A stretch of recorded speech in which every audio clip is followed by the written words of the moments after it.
দেশ জুড়ে পালিত হলো নেতাজি সুভাষ চন্দ্র বসুর জন্মজয়ন্তী। প্রধানমন্ত্রী নরেন্দ্র মোদী, বিরোধী দলনেতা রাহুল গান্ধী থেকে রাজ্যের মুখ্যমন্ত্রী মমতা বন্দ্যোপাধ্যায় থেকে শুরু করে দেশবাসী শ্রদ্ধা জ্ঞাপন করেন। এরই মধ্যে নেতাজিকে শ্রদ্ধা জানাতে সমাজ মাধ্যমে পোস্ট করে বিজেপির রোষে পড়েছেন রাহুল গান্ধী।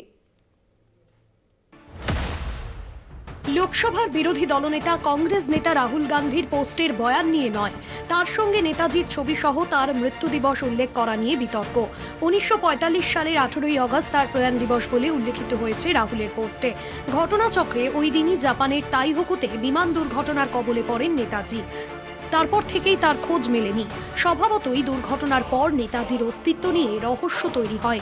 সেই রহস্য মোচনে একাধিক কমিশন গঠন হয় স্বাধীন ভারতে, কিন্তু তাতেও বিতর্ক নিরসন ঘটেনি।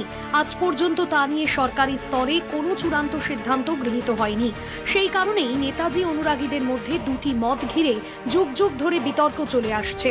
একদলের মতে ওই দুর্ঘটনার দিনই নেতাজির মৃত্যুদিন, আরেক দল তা মানতে চায়নি বলেই সরকারি স্তরে নেতাজির প্রয়াণ দিবসের কোনো অস্তিত্বের স্বীকার করা হয় না। এই বিতর্কের আবহে রাহুলের পোস্টে নেতাজির মৃত্যুদিন উল্লেখ করায় তাকে কড়া ভাষায় আক্রমণ করেছে বিজেপি।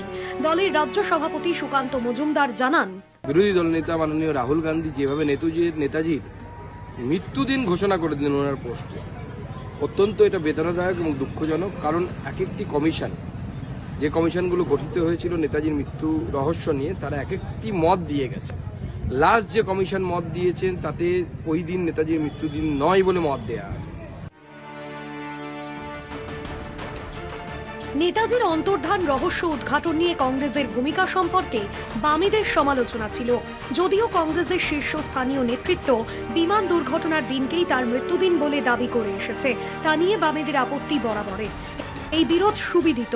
এবার সেই একই বিষয়ে গেরুয়া শিবিরের তরফে রাহুলকে নিশানা করার নেপথ্যে নেতাজি অনুরাগের চাইতেও কংগ্রেসকে আক্রমণই মূল উদ্দেশ্য বলে রাজনৈতিক পর্যবেক্ষক মহলের ধারণা। কলকাতা টিভি।